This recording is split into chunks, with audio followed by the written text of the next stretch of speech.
toutes et à tous, merci de nous accueillir chez vous. C'est parti pour les titres de cette édition d'information de 20h. Ngadiaga, encore une autre victime.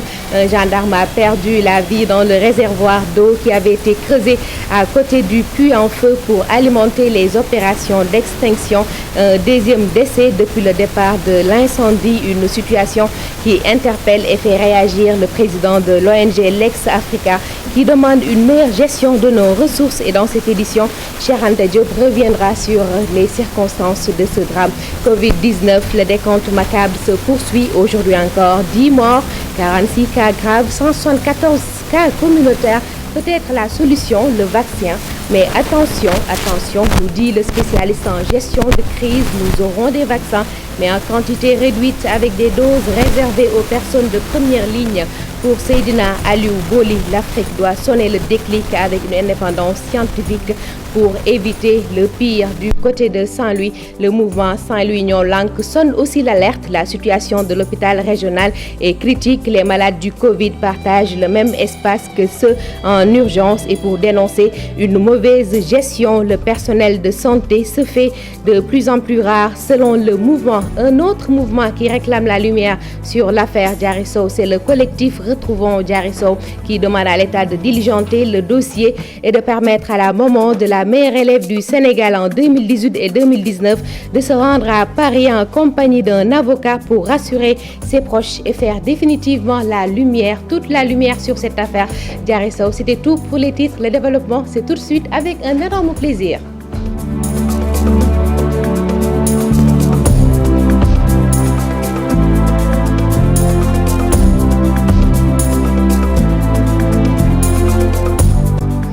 Encore bonsoir et mille merci de nous accueillir chez vous. Ngadiaga, le gendarme Sakoura Gaye meurt noyé dans le réservoir d'eau qui avait été creusé à côté du feu pour alimenter les opérations d'extinction. Le corps repêché par les sapeurs-pompiers après des heures de recherche a été déposé à l'hôpital Mam Abdoul Aziz Sy Dabakh. Cheikh Anta Diop revient sur les circonstances de ce drame.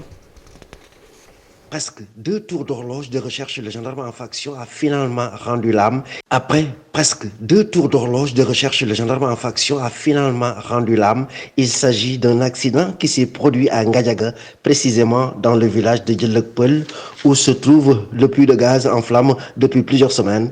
Un gendarme qui montait la garde est tombé dans le bassin de rétention d'eau d'une profondeur de 3,50 m, un bassin aménagé sur les lieux pour les besoins de l'extinction du puits en flammes. Les sapeurs-pompiers ont fait presque 2 heures de temps à sa recherche. Le corps sans vie a été déposé à la morgue de l'hôpital Mam Abdoul Aziz Sy Dabakh de Tivaouane. Aussitôt informés, les populations d'Ngadiaga, Djelekpeul, Djelek Wolof sont sorties en masse pour soutenir les hommes en bleu, mais un important dispositif a été mis en place pour sécuriser les lieux de l'accident. Cheikh Anta Diop, un deuxième décès après celui de l'Américain qui tentait de maîtriser les flammes au départ du feu. Pour rappel, c'est le 19 décembre dernier que le puits de gaz avait pris feu au sein de l'usine Forteza à Ngadiaga. Depuis, une équipe de Halliburton est dépêchée sur place pour tenter de maîtriser le feu, mais jusque-là, en vain, nous attendons encore que le feu soit maîtrisé, tout comme les populations de Ngadiaga. Nous restons avec ces drames de Ngadiaga, des pertes en vie humaine déplorées par le président de l'ONG Lex Africa. Pour Eliman Kane, des normes sécuritaires doivent être garanties et une meilleure gestion aussi de ces ressources. Nous l'écoutons avec Abdoulaye Diop. Déjà, on a montré nos limites en termes de capacité pour gérer nous-mêmes cet incendie, ce qui a fait qu'aujourd'hui on fait recours à une entreprise donc étrangère. La chose qu'il y a, c'est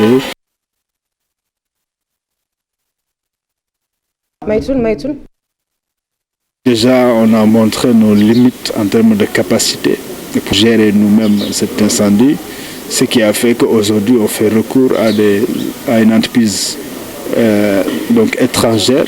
La chose qu'il y a, c'est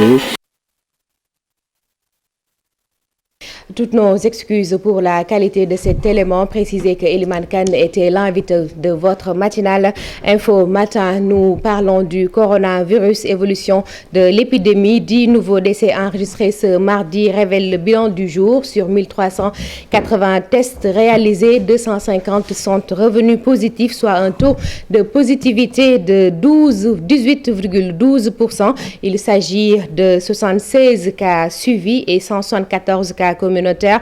199 patients ont été déclarés guéris, 46 cas graves sont pris en charge. À ce jour, le Sénégal compte 23 642 cas positifs. Nous restons toujours avec le coronavirus. L'hôpital régional de Saint-Louis dans une situation assez difficile, critique pour le mouvement Saint-Louis Union Langue qui sonne l'alerte et révèle que même les malades du coronavirus vivent avec les patients en urgence. Le mouvement a aussi révélé que les médecins ne viennent plus à cause d'une mauvaise gestion. Aujourd'hui, le mouvement Union Langue de Saint-Louis réclame l'audit de la structure régionale Ousseynou Diop Habib Seck. Après la sortie des travailleurs, c'est au tour du mouvement Saint-Louis dit non, mis en place par des jeunes de la vieille ville, de dénoncer la situation qui prévaut à l'hôpital régional de Saint-Louis. Ce mouvement s'intéresse à la situation catastrophique que vivent les médecins et réclame l'audit de la structure sanitaire. L'hôpital régional de Saint-Louis est en train de souffrir. Il n'y a plus de matériel pour les interventions. Les malades de la Covid-19 vivent avec ceux qui sont en urgence. 5 services partagent parfois un même bâtiment. Nous voulons la lumière sur l'argent récupéré chaque jour par la direction. Nous réclamons l'audit de la structure. À l'hôpital régional de Saint-Louis, les malades de la Covid-19 vivent côte à côte avec les autres malades venus des autres quartiers, ce que dénonce le mouvement. Je peux dire qu'ils n'ont rien aujourd'hui. Quand il veut te soigner, c'est à toi d'acheter beaucoup de choses. Des bouteilles d'eau, des draps, des choses que c'est ignoble quand on le demande à des personnes.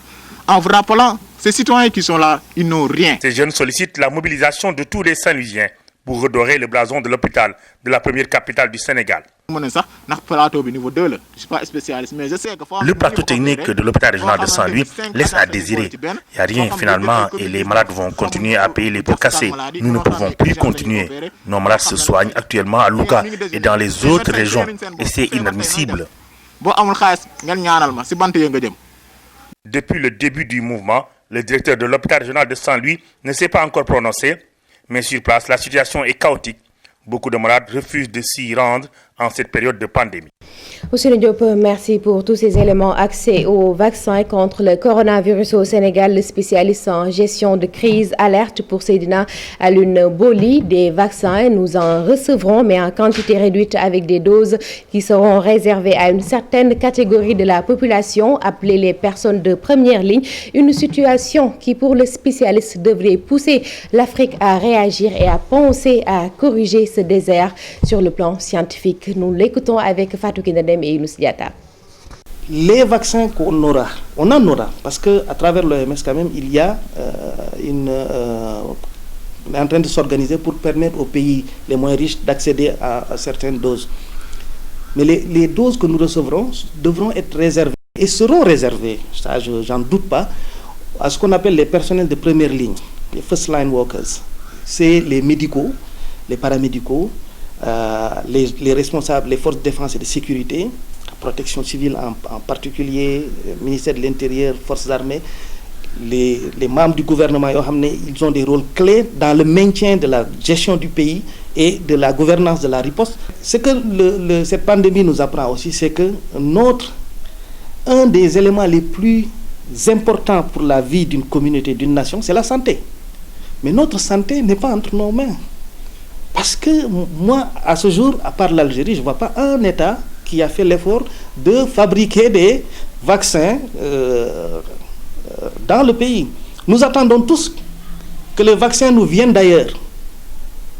Ce qui dénote d'un désert scientifique en matière de recherche qui est considérable et qui mérite qu'on s'y arrête quand même.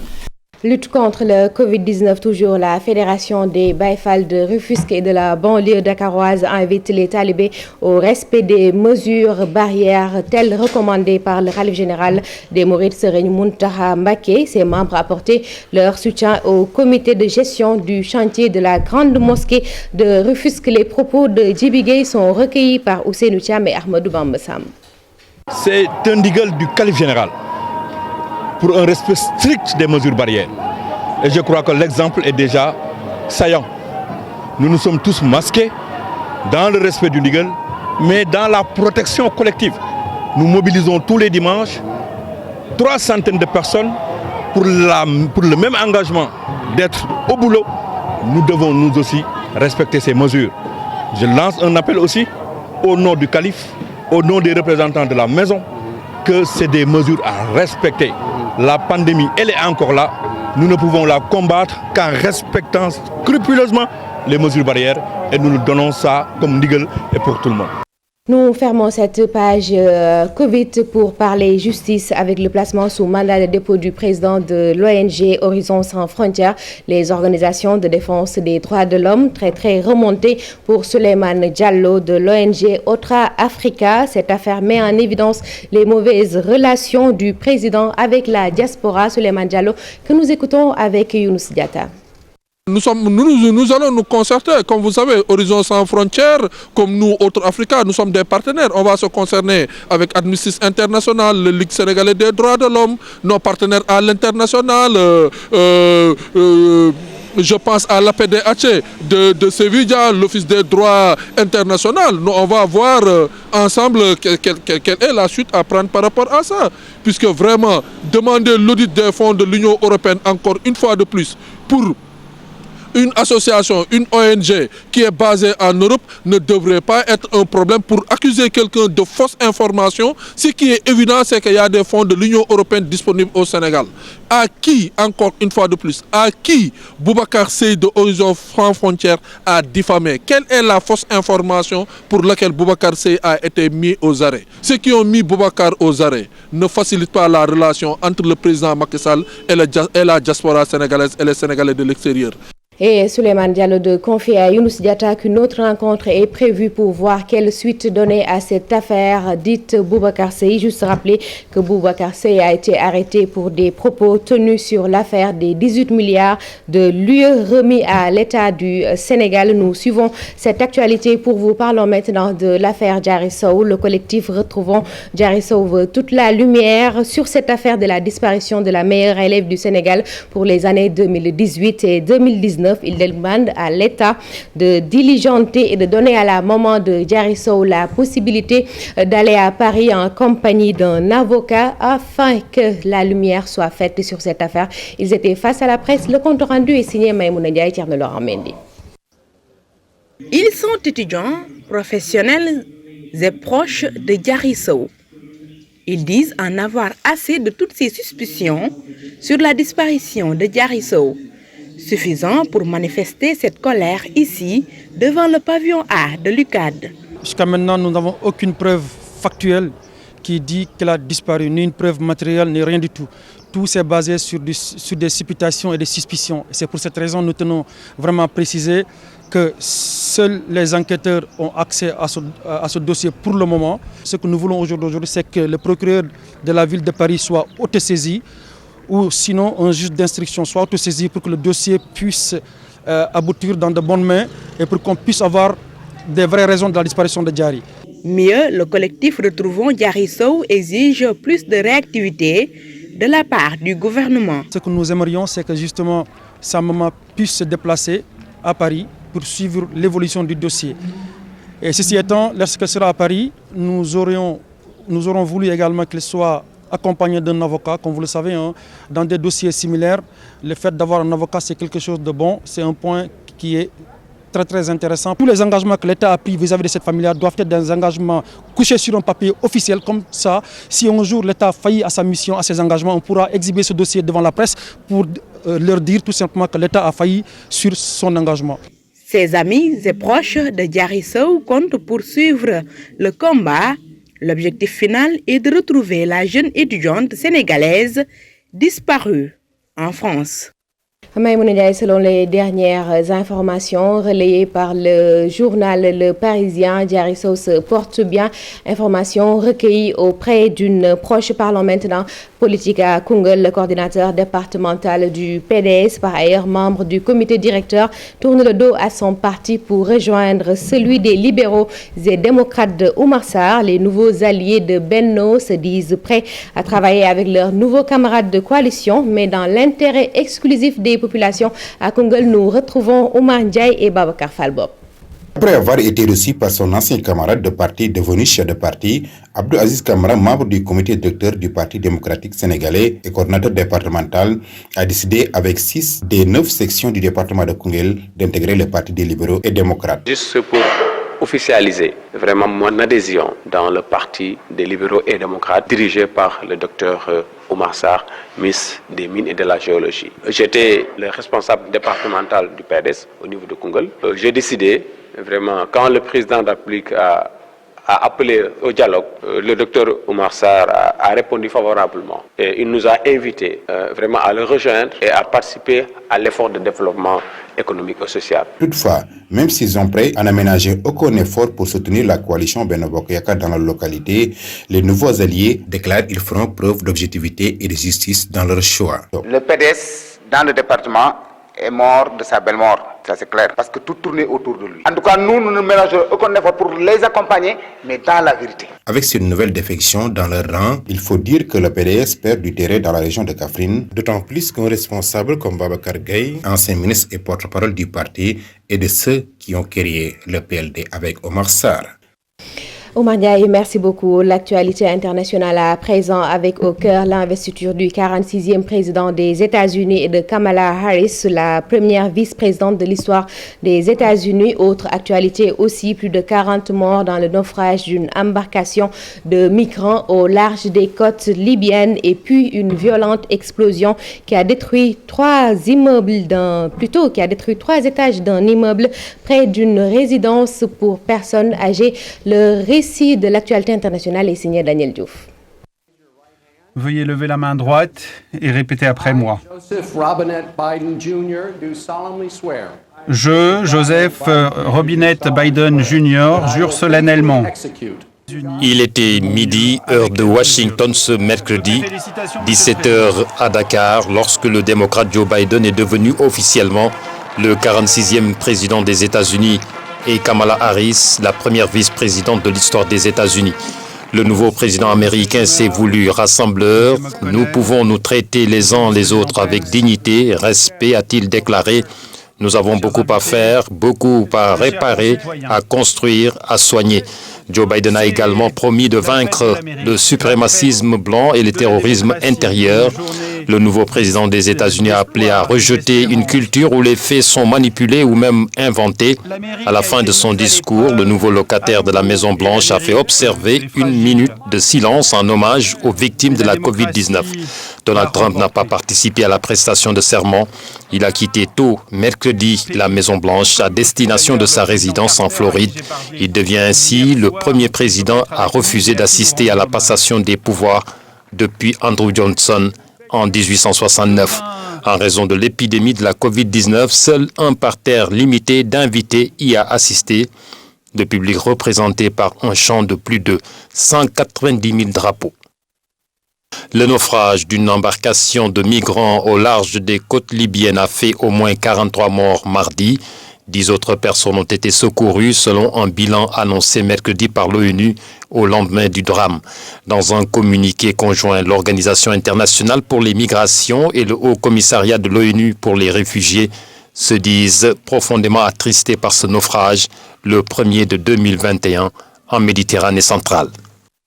Et puis, une forte explosion s'est produite mercredi après-midi dans un immeuble du centre de Madrid, selon la télévision nationale espagnole et des témoins. Le maire de Madrid, cité par nos confrères d'Euronews, parle de 2 morts, un bilan provisoire. L'origine du sinistre, une fuite de gaz, selon le maire.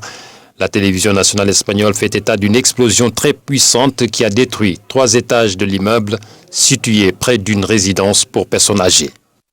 Merci beaucoup Daniel Diouf pour cette page internationale. Maintenant, l'actualité sportive que nous démarrons avec du beach soccer. Le championnat du Sénégal débute ce samedi 23 janvier. 20 équipes dont 16 de Dakar et 4 de Saint-Louis vont prendre part aux joutes qui vont se dérouler sur le terrain Ibrahima Ndiaye Chita du centre Jules-François Bocandé de Toubab Dialaw. Cette année 2021, le Sénégal accueille la CAN de beach soccer au mois de mai prochain. Nous parlons maintenant foot avec le menu du round-up de l'actualité sportive signé par Cheikh Sadbou Diarra, avec au cœur Sadio Mané et les footballeurs africains absents de l'équipe type de l'année 2020 de l'UEFA, le Cameroun et le Mali qui se neutralisent lors de la deuxième journée du groupe A du CHAN 2021, et Pape Diouf, ancien dirigeant de l'Olympique de Marseille, immortalisé dans cette ville. Round-up sport signé Cheikh Sadbou Diarra. Démarrons par l'hommage rendu à Pape Diouf, l'ancien président de l'Olympique de Marseille, décédé en mars 2020. Une fresque représentant le visage du dirigeant sénégalais orne désormais les murs de la Media School de Marseille, un établissement qu'il a cofondé en 2010. Un bel hommage à Pape Diouf qui porte la signature de l'artiste Man Cloex. Pendant ce temps, le championnat d'Afrique des Nations, CHAN 2021, se poursuit au Cameroun. Le pays organisateur est accusé de sorcellerie par le Zimbabwe lors du match d'ouverture de la compétition avec la présence d'une carcasse de chauve-souris dans le rond central. La CAF a ouvert une enquête pour tirer l'affaire au clair. En cas de violation du règlement, des sanctions seront prises, annonce l'instance. En attendant, le Cameroun a été tenu en échec cet après-midi par le Mali, un but partout.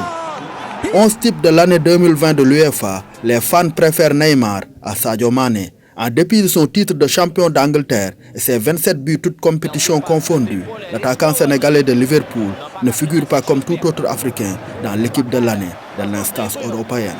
Le Bayern Munich, champion d'Europe, y est bien représenté avec 4 joueurs. Les 6 millions de votants ont aussi choisi les superstars Lionel Messi et Cristiano Ronaldo. Van Dijk, Ramos et De Bruyne complètent l'équipe. En Angleterre, de côté, le Japon est déterminé à organiser les Jeux Olympiques 2021, malgré la crise sanitaire. Selon le directeur général du comité d'organisation des JO de Tokyo, Toshiro Muto, une annulation n'est pas à l'ordre du jour. Toutefois, il n'exclut pas que l'événement sportif se tienne sans spectateurs. Merci beaucoup, cher Sadbou Diarra. Allons maintenant dans la banlieue dakaroise où le comité de supporters de l'AS Pikine s'engage pour soutenir son club. Objectif, mobiliser 2,5 millions de francs CFA pour soutenir l'équipe un peu secouée par la pandémie. Une plateforme sera mise en place pour permettre de récolter des fonds et le système pay-per-view va aussi être adopté. Le comité invite aussi les autorités à leur accorder 500 supporters par match afin d'espérer faire des recettes au cœur de la mobilisation. Nous sommes avec Abib Faye et Maudou Diop. Face aux conséquences que subit la Ligue 1 au Sénégal, le comité des supporters de l'AS Pikine, plus que déterminé à apporter leur pierre à l'édifice.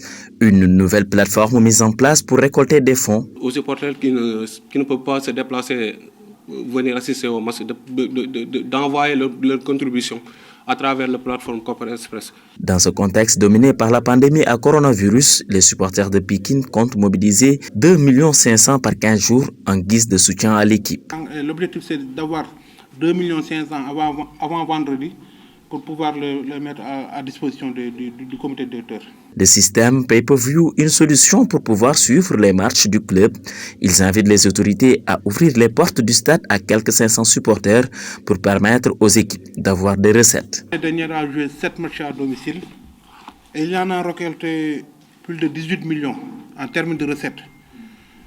C'est vrai que la pandémie impacte à tous les clubs du Sénégal, surtout à nous à Pikine. Si nous savons que sur tous nos matchs, on joue à guichet fermé, c'est sur ce qu'on lance un appel aux fédéraux, au président de la République, au ministère des Sports, pour qu'au moins qu'ils puissent permettre aux supporters, même s'ils sont 500, de pouvoir regarder les matchs et payer leur ticket. Ça permettra aux équipes de subvenir à certaines dépenses. AS Pikine 4e à la 3e journée, les supporters invitent les 24 entreprises du département à venir sponsoriser leur club fagnon. Aussi à vous, c'était tout pour ce soir. Ce fut un plaisir de vous servir. Retrouvez demain à 20h, cher Tidiane Diawo. L'actualité revient à 6h30 avec votre matinale.